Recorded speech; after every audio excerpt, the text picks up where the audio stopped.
وعشان تكون مدرب عملاق ومدرب اثر في التاريخ لازم تكتشف طريقه لعب جديده. انا مش عايزك تجاوب عليها دلوقتي، انا هجيب لك مثال بسيط جدا. بيب جوارديولا افضل مدرب في الكره الحديثه حاليا، او معظم الناس شايفين كده، بل معظم الناس شايفينه الافضل في التاريخ، ولو مش الافضل في التاريخ فهو من الافضل في التاريخ.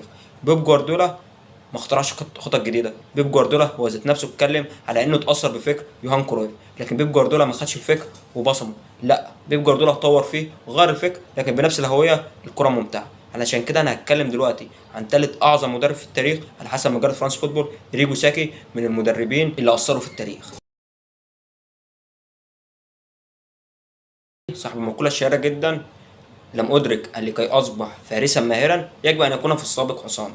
كلامه لما اتسال مش لاعب من لعيبه الاساطير على المستوى التاريخي في كره القدم، لكن رغم كده عايز يدرب من عمالقه كره القدم العالميه السي ميلان. فاتكلم في المقوله دي وعنده حق فيها ومقنعه جدا، لان نفس القصه بالعكس، مش المدربين او اللعيبه المحترفه دايما هي اللي بتاثر في التاريخ. مارادونا لما مسك ارجنتين 2010 ما خدش بطوله كاس العالم، بل هو كان من اسوأ المدربين اللي جم على مر التاريخ، رغم ان هو من افضل اللاعبين في التاريخ والناس شايفاه الافضل في التاريخ. نرجع نتكلم عن إيرجو ساكي، المدرب اللي غير هيمنه كره القدم في فتره 87 91 بكره مختلفه. إيرجو ساكي من المدربين اللي هم ما ابتكروش او ما اخترعوش الكره الجميله اللي كان من قبلها. لعبها النمسا في 54، ولعبها برازيل في 70، ولعبها هولندا مع رينس ميتشل في 74، لكن جه في 87 حب يطورها إيرجو ساكي مع مدرسه كانت مختلفه.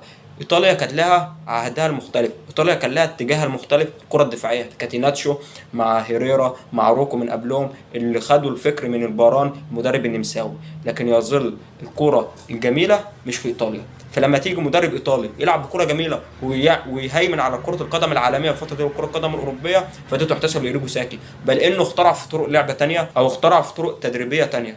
ريجو ساكي المدرب اللي خد من 87 ل 91 خد 2 دوري ابطال اوروبا، وخلى فريق زي اس ميلان يسيطر على كره القدم الاوروبيه من بعد رحيله حتى مع المنتخب الايطالي. وفي سنه 94 وصل مع منتخب ايطاليا بقياده باجيو لنهائي كاس العالم، كان قريب جدا انه يتوج كاس العالم مع ايطاليا.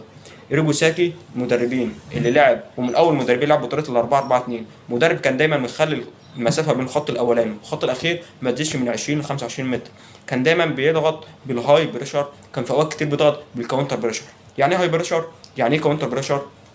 هاي بريشر بيضغط ضغط عالي، بيضغط من الامام، بيخلي الخط الامامي دايما متقدم، بيلعب على مسيره التسلل من الاخر. كاونتر بريشر اللعيبه كلها بتضغط في وقت واحد، مش لاعب واحد مجرد ان هو بيحلق واللعيبه بتضغط بخط امامي بتحلق، لا ده بيخلي اللعيبه كلها تضغط في وقت واحد، وفي نفس الوقت بتشوفها قرارات قبل كده في 74 مع ريس ميتشلز في هولندا. فهو زي ما قلت لك هو طور من الفكر، هو غير الرسم التكتيك. كان دايما بيعمل لا مركزيه في الخطوط، رود خولت وريكارد وانشوليتي مع فان باستن، كان دايما بيبقى فيه حاله من لا مركزيه بينهم، اللعيبه كلها بتتحرك بطريقه متمرنين عليها، لكن توصل انت من كتر التحرك اللي ما بينهم لا مركزيه في الخطوط ممكن تشوفها بطريقه عشوائيه. ساعات تلاقي خولت او ريد خولت بيتحول لجناح، ساعات بتلاقي ريكارد بيتحول للعمق، فان باستن دايما برضه بيتحرك في العمق، فبتلاقي تحركات غريبه. مالدين حتى ناحيه شمال كان بيتحرك كتير، ممكن تلاقيه يدخل في العمق. باريس المدافع اللي كان دايما في اوقات كتيره كان بيتعمل زي ما اللاعب الاستوبر مع طريقه توتال فوتبول. فطور من اللعيبه، طور من طريقه اللعب، وصل معاهم لابعد النقاط على مستوى العالمي في اوروبا، وجه بطريقه غريبه جدا في التدريب. ريال مدريد فتره من فترات بيلعب نص نهائي ضد ميلان، بعت كشافينه او ناس زي ما تقول عليهم جواسيس بتشوف طريقه اللعب بتاعتهم عامله ازاي في التدريبات.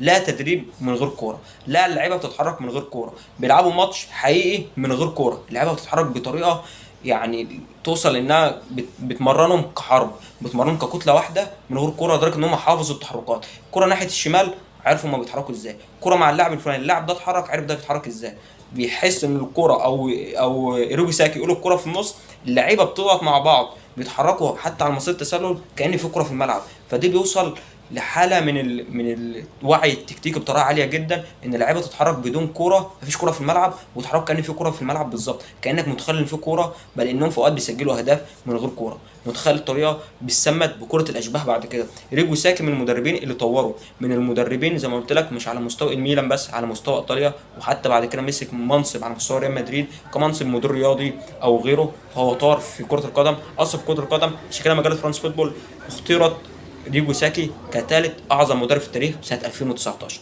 روجو ساكي يظل من الافضل في التاريخ، من اللي هيمنوا كره القدم الايطاليه، من المدربين اللي غيروا الفكر الايطالي. اتكلم تاني ان شاء الله عن مدربين تانية اثروا في تاريخ عالم كره القدم. السلام.